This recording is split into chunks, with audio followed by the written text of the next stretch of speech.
நண்பர்களே, இன்னும் ஒரு இனிய காலை பொழுதில் தீதும் நன்றும் நிகழ்ச்சியில் உங்களை சந்திப்பதில் மிக்க மகிழ்ச்சி அடைகிறேன். பொதுவாக இன்ற கல்வி கூடங்கள் திறக்கப்படுகிற பள்ளிகள் திறக்கப்பட்டு சில நாட்கள் ஆகின்றன. இதை பற்றி முந்தைய நிகழ்ச்சியில் நாம் சில கருத்துக்களை நாம் பகிர்ந்து கொண்டோம். இன்றைக்கு 100% கல்வி அளிப்பது என்கிற ஒரு உயரிய நோக்கோடு தமிழ்நாடு அரசு செயல்பட்டு கொண்டிருக்கிறது. அதோடு மட்டுமல்ல, ட்ராப் அவுட்ஸ் என்கிற விஷயமே இருக்கக்கூடாது என்பதற்காக அனைத்து குழந்தைகளையும் பள்ளிக்கு கொண்டு வரக்கூடிய ஒரு மாபெரும் இயக்கத்தை தமிழ்நாடு அரசு நடத்தி கொண்டிருக்கிறது.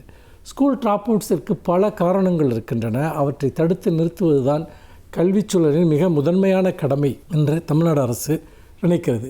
அதில் மிக முதன்மையான ஒரு விஷயம் என்பது குடும்பச் சூழல் காரணமாக சில குழந்தைகள் பள்ளிக்கு வராமல் இருந்து விடுவார்கள். அதே போல் வேறு சில குழந்தைகள் சைல்ட் லேபர், குழந்தை தொழிலாளர் முறை, மிகச்சிறு வயதிலேயே வேலைக்கு செல்ல வேண்டிய நிர்பந்தம். சில குழந்தைகள் சில மோசமான பழக்க வழக்கங்களுக்கு ஆளாகி பள்ளிக்கு வராமல் போகிற குழந்தைகள் இருக்கிறார்கள். அதோடு மட்டுமல்ல, இன்னும் சில குழந்தைகள் நீங்கள் பார்த்தீர்கள் என்று சொன்னால் அவர்கள் பள்ளி சூழலில் இருக்கக்கூடிய எதிர்மறை அம்சங்கள். உதாரணமாக, நமக்கு படிப்பு வரவில்லை, படிப்பில் பின்தங்குகிறோம், மற்ற மாணவர்கள் நம்மை கேலி செய்கிறார்கள், ஆசிரியர்கள் நம்மை தண்டிக்கிறார்கள் என்பது போன்ற பல விஷயங்கள் அவர்களுக்குள்ளாக ஒரு பெரிய மன அழுத்தத்தை உண்டு பண்ணுகின்றன. அப்படி என்றால் ஒரு குழந்தை பள்ளிக்கு வராமல் போனால் அதற்கு என்ன பிரச்சனை இருக்க முடியும்? இதை ஆராய்ந்து அறிவது ஆசிரியர்களுடைய மிக முக்கியமான கடமை. முன்பெல்லாம் நீங்கள் பார்த்தீர்கள் என்றால் ஒரு கிராமத்தில் ஒரு பள்ளி இருக்கிறது என்றால் அந்த பள்ளியினுடைய ஆசிரியரோ ஆசிரியையோ அந்த குழந்தைகளுடைய ஒவ்வொரு குடும்பத்தையும் தெரிந்து வைத்திருப்பார். இப்போ இந்த குழந்தைகளிடம் அந்த பெற்றோரிடம் போய் பேசுவார். ஆனால் இப்பொழுதெல்லாம் பெற்றோர் ஆசிரியர் சங்க கூட்டங்கள் நடக்கின்றன. அவையெல்லாம் பெரும்பாலும் சம்பிரதாயமாக நிகழ்கின்றன என்பதை நாம் பார்க்கிறோம். அப்படி அல்லாமல் ஒவ்வொரு ஆசிரியருமே அந்த குழந்தைகளுடைய குடும்ப சூழல், அந்த குழந்தைகளுடைய தனிப்பட்ட பழக்க வழக்கங்கள், அவருடைய இயல்பில் ஏதாவேனும் ஒரு ஒவ்வாமைகள், மாறுபட்ட அம்சங்கள் இருந்தால் அதற்கு நாம் என்ன செய்வது என்பது போன்ற பல விஷயங்களை ஆராய வேண்டும்.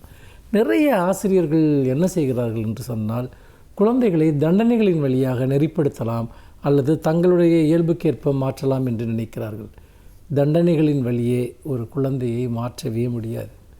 தண்டனைகள் ஒரு குழந்தையை மோசமாக்கும். அதாவது வகுப்பறைக்கு வெளியே நிறுத்தி வைப்பது, அடிப்பது அல்லது முட்டி போட வைப்பது, இன்னும் பல விதமான தண்டனைகளை குழந்தைகளுக்கு வழங்குவது, அது அந்த குழந்தைகளுக்குள் இருக்கக்கூடிய அக்ரெசிவ்னஸ், அந்த முரட்டுத்தனத்தை மேலும் மேலும் அதிகரிக்குமே ஒழிய அது ஒருபோதும் அந்த குழந்தைக்கு நன்மை பயக்காது. அந்த குழந்தைக்கு அது எந்த விதத்திலும் அதை மேம்படுத்தாது, செழுமைப்படுத்தாது. ஆனால் ஆசிரியர்கள் இந்த விஷயத்தில் பலரும், நான் எல்லோரையும் சொல்லவில்லை, பலரும் ஒரு தவறான அணுகுமுறையை கையாளுகிறார்கள் என்பதைத்தான் நான் தொடர்ந்து பார்க்கிறேன். இது உண்மையிலேயே ஒரு விதத்தில் குழந்தைகளை துன்புறுத்துவது சட்டவிரோதமானது, குழந்தைகளுடைய உரிமைகளுக்கு எதிரானது என்பது மட்டுமல்லாமல் குழந்தைகளை அவருடைய உளவியல் ரீதியாக சிதைக்கிற ஒரு விஷயம். எல்லா குழந்தைகளும் ஒரே மாதிரி இருக்க மாட்டார்கள். ஆனால் எல்லா குழந்தைகளுக்கும் சிறந்த கல்வியை அளிக்க முடியும். அப்படி அளிப்பது ஒரு சவால். மாறாக தங்களுடைய பொறுப்புகளை நிறைவேற்றாமல் குழந்தைகளை குறுக்கு வழியில் அவர்களை தண்டனைகளின் வழியாக மேம்படுத்தலாம் என்று நினைப்பது ஒரு தோல்வியடைந்த வழிமுறை. அன்பும் அரவணைப்பும் வழிகாட்டுதலும் தான் ஒரு குழந்தைக்கு அவர்களுக்கான நல்வழி பாதைகளை உருவாக்கும். அந்த வகையில் ஆசிரியர்களுக்கும் கல்வி அமைப்புகளுக்கும் ஒரு மிகப்பெரிய பொறுப்பு இருக்கிறது. அந்த பொறுப்பை நாம் விழிப்புணர்ச்சியுடன் செயல்படுத்த வேண்டும். மீண்டும் இன்னும் ஒரு புதிய சிந்தனையோடு உங்களை சந்திக்கிறேன். நன்றி, வணக்கம்.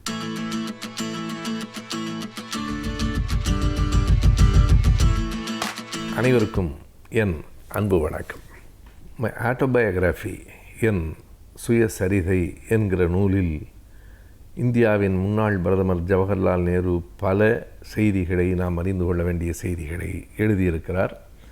அவர் டேராடூன் சிறையிலே இருந்தபோது எழுதிய அந்த குறிப்பு, அவர் பல்வேறு சிறைகளிலே இருந்தார், தொடர்ந்து சிறைகளிலேயே வாழ்ந்த காலங்கள் உண்டு. 1947க்கு முன்னால் அவர் வெளியில் இருந்த காலமும் சிறையில் இருந்த காலமும் ஏறத்தாழ சமம் என்று சொல்லுவார்கள். 1934 அலிப்பூரிலிருந்து டேராடூன் சிறைக்கு கொண்டு வரப்பட்டார். பிறகு 1939 6 மாத காலம் டேராடூன் சிறையில் இருந்தார். அப்படி அந்த சிறையில் இருக்கிற போது அவர் ஒரு குறிப்பை தன் வரலாற்றில் எழுதியிருக்கிறார். நாம் இன்றைக்கு பேசுகிற மதம் சார்ந்த அரசியல் என்பது எவ்வளவு ஆபத்தானது என்பதை அன்றைக்கே நேரு உணர்ந்திருக்கிறார், தன் நூலில் எழுதியும் இருக்கிறார். அவர் எழுதியிருக்கிற அந்த வரலாற்று செய்தி என்ன என்றால், இந்து மகாசபையின் மீதும் எனக்கு ஒரு மதிப்பு இருந்தது. அவர் சொல்லுகிறார், நான் இஸ்லாமிய சங்கங்களோடு அல்லது இந்து சங்கங்களோடு எவற்றோடும் ஒரு பாரபட்சம் காட்டியதில்லை. எல்லாம் அவரவருடைய நம்பிக்கை, அவரவருடைய மதம் சார்ந்த அமைப்பு என்று இருந்திருக்கிறேன். ஆனால் ஒரு முறை அந்த இந்து மகாசபையின் மீது எனக்கு ஒரு மிகப்பெரிய கசப்பு ஏற்பட்டது என்று அவர் எழுதுகிறார். என்ன காரணம் என்றால், அவர்கள் இந்தியாவின் விடுதலைக்காகவே போராடி சிறையில் இருக்கிற கான் அப்துல் கஃபார் கானுக்கு விடுதலைக்காக குரல் கொடுக்க வேண்டும் என்று சொன்னபோது மறுத்து விட்டார்கள். நேரு எழுதுகிறார், கான் அப்துல் கஃபார் கானை போல அவர்தான் எல்லை காந்தி என்று அழைக்கப்பட்டவர். அவரை போல நேர்மையானவரை, பண்பாளரை, எளிமையானவரை நாம் பார்க்க முடியாது. அவரை அந்த எல்லை காந்தியாக கான் அப்துல் கஃபார் கானாக பார்க்காமல் ஒரு இஸ்லாமியராக பார்த்தார்கள் என்றால் அவர்கள் எப்படி விடுதலை போராட்டத்திற்கு உண்மையாக இருந்திருப்பார்கள் என்று கேட்கிறார். அதே போல செஞ்சட்டையர்களை தடை செய்ய வேண்டும் என்னும் கோரிக்கையை, பொது உடைமை கட்சியினரை தடை செய்ய வேண்டும் என்னும் கோரிக்கையை அவர்கள் முன்வைத்தார்கள். இவை இரண்டும் எனக்கான ஒரு பெரிய மனக்கசப்பை அவர்கள் மீது ஏற்படுத்தியது. இவர்கள் இந்த நாட்டின் விடுதலை, சமூக முன்னேற்றம் என்பவைகளை பற்றியெல்லாம் கவலைப்படாமல் இவர் இந்துவா இஸ்லாமியரா, இவர் நம் கருத்து ஏற்கிறவரா அல்லது பொது உடைமை கட்சிக்காரரா என்று தான் பார்க்கிறார்கள். இந்த பார்வை சரியானதில்லை. ஒரு முறை என் வாழ்நாளில் எனக்கு நேராத அனுபவம் ஒன்று சிறையில் நேர்ந்தது என்று நேரு எழுதுகிறார். நான் தூங்கி கொண்டிருந்தேன். எனக்கு ஒரு கனவு வந்தது. நாலா திசையிலிருந்தும் கான் அப்துல் கஃபார் கானை எல்லோரும் சுற்றி நின்று தாக்குகிறார்கள். நான் ஓடிப்போய் அவரை காப்பாற்ற முயற்சி செய்கிறேன். ஆனாலும் அவர் மீது அடி பலமாக விழுகிறது. இந்த கனவில் சட்டென்று நான் விழித்து கொண்டேன். என்னை சுற்றி வார்டன்கள் நின்று கொண்டிருந்தார்கள். ஒருவேளை நான் என்னை அறியாமலேயே சத்தமும் போட்டு விட்டேனா என்று தெரியாது. எனக்கான மிகப்பெரிய வியப்பு என்ன என்றால், நான் படுத்திருந்த தலையணை என் கண்ணீரால் நனைந்திருந்தது என்று நேரு எழுதிவிட்டு அடுத்த வரியை சொல்லுகிறார். நான் நினைவோடு இருந்த காலங்களில் எத்தனை துயரங்கள் வந்த போதும் அப்படி அழுததில்லை. ஆனால் கனவில் என்னை அறியாமல் அழுதிருக்கிறேன். அதுவும் யாருக்காக என்றால், கான் அப்துல் கஃபார் கானுக்காக தான் அழுதிருக்கிறேன் என்று அதிலே எழுதுகிறார். எனவே நேரு அவர்கள் அன்றிலிருந்தே இந்த மதம், சாதி இவைகளையெல்லாம் தாண்டி பொதுவான சிந்தனை கொண்டவராக, ஒரு முற்போக்கு எண்ணம் உடையவராக இருந்திருக்கிறார் என்பதற்கு இதுவும் ஒரு பெரிய சான்று. கனவில் அழுவது போல தோன்றும், ஆனால் கனவில் அழுது தலையணையே கண்ணீரால் நனைந்திருக்கிறது என்பதை நேருவே சொல்லுகிறார். இப்படி ஒரு அனுபவம் எனக்கு முன்னும் பின்னும் வாய்த்ததில்லை. என் உள் மனத்தில் இருந்த எண்ணம்தான் அப்படி கண்ணீராய் கசிந்திருக்கிறது போலும் என்று எழுதுகிறார். எனவே நேருவினுடைய வாழ்க்கை வரலாற்றை படிக்க படிக்க இந்தியாவினுடைய பல வரலாற்று செய்திகளை நம்மால் அறிந்து கொள்ள முடிகிறது.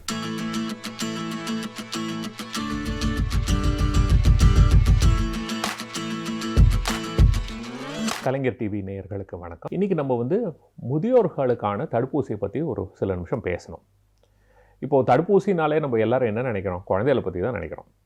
அப்படி நினைக்கிறது ரொம்ப தப்பு. தடுப்பூசிங்கிறது எதுக்கு போடுறது? பாதுகாப்புக்காக, அதாவது ஒரு வியாதி வராமல் இருக்கிறதுக்காக. குழந்தைகள் ரொம்ப முக்கியமான ஒரு விஷயம், எல்லோரும் ஒத்துக்க வேண்டிய விஷயம். அவங்களோட எதிர்ப்பு சக்தி ரொம்ப கம்மி, அதனால தான் தடுப்பூசி போடுறோம். நல்ல விஷயம், வரவேற்க வேண்டிய விஷயம். ஆனால் மக்கள் யோசிக்கணும், ஏன் குழந்தைகளுக்கு மாத்திரம்தான் எதிர்ப்பு சக்தி கம்மியாக? ஒரு உதாரணம் சொல்கிறேன். இப்போது கர்ப்பிணிகளுக்கு டெட்னஸ் டாக்சைடு, டிடி, செப்டிக் ஊசி போடுறோம். அது எல்லாருமே போடுவாங்க. எந்த கர்ப்பிணியும் வேண்டாம்னு சொல்ல மாட்டாங்க. ஆனால் கர்ப்பிணிகளுக்கா டெட்னஸ் வருது? ஏன் போடுறோம்? அது ஒரு 50 வருஷம் பின்னாடி பார்க்கணும். முக்கால்வாசி டாக்டர்களுக்கே இது ஏன்னு தெரியறதில்ல. ஒரு 50 வருஷம் பின்னாடி போய் பார்த்தா அது ஞாபகம் வரும். அந்த காலத்தில் என்ன ஆகும்னா, கர்ப்பிணிகளுக்கெலாம் டெலிவரி ஹாஸ்பிட்டல்லாம் நடக்காது, அங்கங்கே வயல்லே நடக்கும். அப்போ என்ன ஆகும்? இந்த தொப்புள் கொடியாக இருக்கிறதுக்கு அவங்ககிட்ட ஸ்டெரைலாக ஸ்பெஷலாக பிளேடெல்லாம் வச்சுருக்க மாட்டாங்க. இந்த அருவா, கத்தி எதாவது இருக்கோ அதை வச்சு வெட்டுவாங்க. என்ன ஆகும்? டெட்டனஸ் வரும். முக்கியமாக குழந்தை தப்பிக்கிறது ரொம்ப கஷ்டம். சில சமயம் அம்மாவுக்கு ஆபத்தாக முடிகிறதுக்கு வாய்ப்பு இருக்குது. இது வராமல் இருக்கிறதுக்காக தான் இந்த டிடி இன்ஜெக்ஷன், செப்டிக் இன்ஜெக்ஷன் எல்லா கர்ப்பிணிகளுக்கும் போடணுங்கிறது வந்து ஒரு விதிமுறையாக செஞ்சோம். அது போட்டதுலேருந்து பாருங்கள், குழந்தைகளுக்கும் இல்லை அம்மாவுக்கும் இல்லை, இன்ஃபேக்ட் அது எதுக்கு போடுறோங்கிறதே யாருக்கும் தெரியறதில்ல. அந்த அளவு வேலை செய்கிறது. ஆனால் இது எதுக்காக செய்கிறது? வராமல் இருக்கிறதுக்கு. வயசு பொறுத்தது இல்லை, அந்த ரிஸ்க்கை பொறுத்து இருக்குது. யாருக்கு ஆபத்துங்கிறதோ அவங்கள பாதுகாக்கணுங்கிறதுக்காக செய்கிறது. எதுக்காக அவ்வளோ தூரம் சொல்கிறேன்னா, எதிர்ப்பு சக்திங்கிறது வந்து ஒரு சமநிலையில் இருக்கிறது இல்லை. பிறக்கும்போது நம்ம எதிர்ப்பு சக்தி ரொம்ப வீக்காக இருக்குது. ஏன்னா நிறைய கற்றுக்க வேண்டிய விஷயம். வருஷங்கள் ஆக தான் நம்ம எதிர்ப்பு சக்தி ஓரளவுக்கு மெச்சூரிட்டி, அதாவது வளர்ச்சி அடையும். அதுக்கு தான் இந்த தடுப்பூசியெல்லாம் போட்டு அதுக்கு வந்து எஜுகேஷன், அதுக்கு வந்து சொல்லி கொடுக்குறோம். அதே மாதிரி வயசாக அது தானாகவே திரும்ப இறங்க ஆரம்பித்தோம். ஸோ முதியோர்களுக்கும் வந்து எதிர்ப்பு சக்தி குறையிறது சகஜம். இந்த மாதிரி இருக்கும்போது அவங்களுக்கும் இந்த மாதிரி வியாதிகள் வரத்துக்கான வாய்ப்பு ரொம்ப ஜாஸ்தி. ஆனால் அவங்களோட பாதுகாப்பை பற்றி யாருமே பேசுகிறது கிடையாது. இது கொஞ்சம் கவலையான விஷயந்தான். ஏன் இதை சொல்கிறேன்? இப்போது நிமோனியா ஊசி வந்து குழந்தைகளுக்கு இப்போ போட போகிறாங்கன்னு சொல்லிட்டு இருக்காங்க. வரவேற்க வேண்டிய விஷயம். ஆனால் இப்போ இந்த நிமோனியா காய்ச்சல்னு பார்க்கும்போது குழந்தைகளுக்கு வரத்துக்கு வாய்ப்பு அதிகம். ஆனால் இதனால் உயிர் சேதங்கிறது ரொம்ப ரொம்ப ரொம்ப ரொம்ப அபூர்வம். இதே நிமோனியா வந்து 65 வயசுக்கு மேலே இருக்கிறவங்கள பார்த்தா அவங்களுக்கும் வாய்ப்பு ரொம்ப அதிகம். ஆனால் அவங்களில் உயிர் சேதம் ரொம்ப ஜாஸ்தி. அதாவது குழந்தைகளுக்கு வந்ததுன்னா உயிர் சேதம் 1% கம்மி. இதுவே முதியோருக்கு வந்தால் மினிமம் 10% உயிர் சேதம். மினிமம் 10%. என்ன தான் ஆன்டிபயோட்டிக் கொடுத்து, என்ன தான் ஐசியூவில் வச்சு, என்ன தான் 5 ஸ்டார் ஹாஸ்பிட்டலில் பார்த்தாலும் மினிமம் குறைஞ்சது 10% மக்களுக்கு இது உயிருக்கு ஆபத்தாக முடியும். அப்போ அவங்கள பாதுகாக்கிறது நம்மளோட கடமை இல்லையா? அதை பற்றியும் சில பேர் நிறைய பேர் யோசிக்கணும். இதில் நிறைய விஷயங்கள் இருக்குது. இது அந்த வியாதிங்கிறது மாத்திரம் இல்லை. இப்போது எல்லோரும் இப்போது மருத்துவ ரீதியாக எங்களுக்கு என்ன புரிஞ்சிருக்குன்னா, இந்த ஃப்ளூ வியாதியோ இல்லை நிமோனியா வியாதியோ வந்ததுன்னா ஒரு அவ்வளோ தாக்கம் தேவையில்லை. ஒரு லைட்டாக வந்தால் கூட அதை தாண்டி அதை பின்னாடியே வந்து இருதயத்தில் பிரச்சனை வரதுக்கு வாய்ப்பு இருக்குது. அதாவது ஹார்ட் அட்டாக், மாரடைப்பு வரதுக்கு வாய்ப்பு இருக்குது, லக்வான் வரதுக்கு வாய்ப்பு இருக்குது, ஹார்ட் ஃபெயிலியர், அதாவது இருதய பம்பிங் குறையிறதுக்கான வாய்ப்புகள், இந்த மாதிரி நிறைய பிரச்சனைகள் வரதுக்கு வாய்ப்பு இருக்குது. அதனால் இந்த தடுப்பூசிகள் போட்டால் அதெல்லாம் குறைக்கிறதுக்கு வாய்ப்பு உண்டு அப்படிங்கிற ஒரு நம்பிக்கை. அதனால தான் இப்போ நிறையா சொசைட்டின்னு சொல்லுவாங்க. அதாவது heart failure society, critical care society, அந்த மாதிரி அவங்க வந்து கைட்லைன் கொடுப்பாங்க. அதாவது இந்த மாதிரி செஞ்சால் நல்ல விஷயம் அப்படின்னு. அவங்க எல்லாருமே என்ன சொல்கிறாங்கன்னா, முதியோர்களுக்கு தடுப்பூசி போடுறது ரொம்ப ரொம்ப முக்கியம். இதனால் தேவையில்லாத உயிர் சேதத்தை குறைக்க முடியும், தேவையில்லாத பிற பிரச்சனைகளையும் குறைக்கிறதுக்கு வாய்ப்பு இருக்குது. அதாவது லக்வான்லேருந்து மாரடைப்புலேருந்து நிறையா விஷயத்தை குறைக்க முடியும்னு ஒரு நம்பிக்கை. முக்கியமாக எல்லாருக்குமே தெரிஞ்ச விஷயம், ஒரு முதியோருக்கு வந்து ஹாஸ்பிட்டலில் போய் சேர்ந்தால் அவங்க படுற அவஸ்தை எல்லாருக்குமே தெரியுமே. ஏன்னா ஹாஸ்பிட்டல் போய் சேர்ந்தால் ஒரு வியாதிக்காக போய் சேருவாங்க, பல வியாதிகள் வந்து சேரும். கீழே விழுந்து இடுப்பு உடையும், ரத்த கட்டி வரும், மூளையில் ஏதாவது பிரச்சனை வரும், இந்த மாதிரி எத்தனையோ பிரச்சனைகள் வரதுக்கு வாய்ப்பு இருக்குது. ஸோ கூடுமான வரைக்கும் நம்ம ஆஸ்பத்திரி போகாமல் நம்ம பாதுகாக்கிறதுக்கு தான் ரொம்ப ரொம்ப முக்கியம். அதில் தடுப்பூசியும் ஒரு முக்கியமான ஒரு பாகமாகும். ஸோ என்ன சொல்ல வரேன்னா, 65 வயசு ஆயிடுத்துனாலே நம்ம நிறையா தடுப்பூசியை பற்றி யோசிக்க வேண்டியது இருக்குது. இதில் முக்கியமாக வந்து இந்த இன்ஃப்ளூயன்ஸா தடுப்பூசி தான் ரொம்ப எல்லா நாட்டிலையுமே முக்கியம்னு சொல்கிற விஷயம். ரெண்டாவது வந்து இந்த நிமோனியா ஊசி. இந்த நிமோனியா ஊசி வாழ்க்கையில் ஒரு தடவை தான், அது ரொம்ப ஈஸி. ஆனால் இந்த ஃப்ளூ ஊசி வந்து வருஷத்துக்கு ஒரு தடவை. ஏன்னா இந்த ஃப்ளூங்கிறது வந்து வருஷம் மாறுறதுனால அதுக்கு தகுந்த மாதிரி ஊசியும் மாறும். வருஷம் போடுறது ரொம்ப நல்லது. இதில் சைடு எஃபெக்ட்னு ஒன்றும் பெரிய விஷயமே கிடையாது, ரொம்ப ஈஸியானது. கர்ப்பிணிகளுக்கே கொடுக்குறோம், அந்த மாதிரி இருக்கும்போது ஏன் கவலைப்படணும்? சின்ன குழந்தைகளுக்கும் கொடுக்குறோம். அதனால் இதை பற்றி கவலைப்படவே வேண்டாம். இது நல்ல ஒரு எஃபெக்ட், அதாவது இதனால் பயன் நிறையா இருக்குது. இதை பற்றி தேவையில்லாமல் யோசிக்கக்கூடாது. இதை தவிர மற்ற சில பேருக்கும் இதை பற்றியெல்லாம் யோசிக்கணும். என்ன, ஏற்கனவே உடலில் வந்து சில வியாதிகள் இருக்கிறவங்க, அதாவது சிறுநீரக பிரச்சனை இருக்கிறவங்களுக்கு எதிர்ப்பு சக்தி கொஞ்சம் பிரச்சனை தான். அவங்களுக்கு அடிக்கடி பல இன்ஃபெக்ஷன் வரதுக்கு வாய்ப்பு இருக்குது. அதே மாதிரி இருதய வியாதி இருக்கிறவங்க, நுரையீரலில் பிரச்சனை இருக்கிறவங்க, ஈரலில் பிரச்சனை இருக்கிறவங்க, இப்போது கல்லீரல் மண்ணீரல் அந்த மாதிரி வியாதிகள் ஏதாவது இருந்ததுன்னா, இந்த மாதிரி இல்லை எதிர்ப்பு சக்தி கம்மியாக இருந்ததுன்னா, கேன்சர் வைத்தியம், ஸ்டீராய்டு வைத்தியம், எய்ட்ஸ் வியாதி, இந்த மாதிரி வியாதிகள் இருந்தாலுமே எதிர்ப்பு சக்தி கொஞ்சம் மற்றவங்களோட கொஞ்சம் கம்மி தான். இந்த மாதிரி மக்களுக்கு வந்து இந்த மாதிரி தடுப்பூசி போடுறதுங்கிறது ரொம்ப நல்ல விஷயம். பிற்காலத்தில் பிரச்சனை வராமல் பாதுகாக்கலாம். இப்போது இந்த பிரச்சனை வந்தால் நம்ம ட்ரீட்மெண்ட் எடுக்கலாமே, இதுக்கெல்லாம் வைத்தியம் இருக்கேன்னு நிறைய பேர் சொல்கிறாங்க. ஆனால் ஒன்று ஞாபகம் வச்சுங்க, வருமுன் காப்போம் தான் நல்லது. வந்த பின் நம்ம அவஸ்தைப்படுவோம், வைத்தியம் பண்ணுவோம்னா தடுப்பூசியோட வேலை எங்கே, ஒரு வியாதியோட வைத்தியத்தோட வேலை எங்கே?